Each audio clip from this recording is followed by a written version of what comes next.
For over 1,000 years, Rome was the center of the world, an empire that stretched across continents, a beacon of civilization, law, and military might. But all great empires must fall. Rome's collapse wasn't sudden. It was the result of centuries of corruption, war, and mismanagement. What truly led to its downfall? And could history repeat itself? Today, we explore the rise and fall of one of history's greatest civilizations. At its peak, in the 2nd century AD, the Roman Empire controlled over 5 million square kilometers, from Britain to the Middle East, from North Africa to the edges of Germany.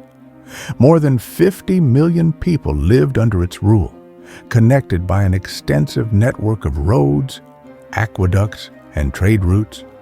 Rome's success wasn't just military, it was built on law, engineering, and diplomacy. The Pax Romana, or Roman peace, brought stability, allowing art, culture, and science to flourish. But beneath the surface, problems were already growing. As Rome expanded, so did its greed.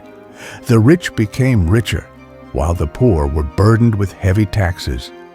Corruption spread through the government, with senators and emperors more concerned with luxury than leadership. In the 3rd century alone, Rome had over 26 emperors in just 50 years, most of them killed by their own guards. Political instability weakened Rome from within, making it vulnerable to outside threats. With constant wars and corruption, Rome's economy crumbled. To fund their lavish lifestyles and military campaigns, emperors debased the currency, mixing silver with cheaper metals. This caused rampant inflation, making everyday goods unaffordable.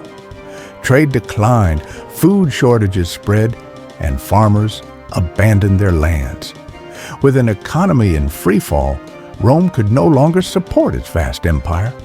Rome's military was once the strongest force in the world, but over time, discipline eroded. Instead of well-trained Roman citizens, emperors relied on mercenaries, hired foreign soldiers who had little loyalty to Rome. Many of these mercenaries even turned against Rome when offered better pay. When the empire needed its legions the most, they were fractured, divided, and unprepared. While Rome fought itself, powerful enemies gathered at its borders. In 376 AD, the Visigoths, a tribe fleeing the brutal Huns, sought refuge in Rome. Instead of helping them, corrupt officials overtaxed and mistreated them. This sparked a rebellion. In 410 AD, under the leadership of Alaric, the Visigoths did the unthinkable. They sacked Rome itself. For the first time in 800 years, the Eternal City fell to an enemy. The world was stunned. If Rome could be invaded, was the empire doomed? Desperate to save the empire, Emperor Diocletian split Rome into two halves, the Western Roman Empire and the Eastern Roman Empire. While the East, ruled from Constantinople, survived for another 1,000 years, the West was left weak and defenseless. In 476 AD, the last Roman emperor, Romulus Augustulus, was overthrown by the Germanic leader, Odoacer. The empire that had ruled the world for centuries was officially gone. Rome's fall wasn't inevitable, but it was a warning. Corruption, economic collapse, military decline, and external threats destroyed a civilization that had once seemed unstoppable. The question is, are we repeating the same mistakes?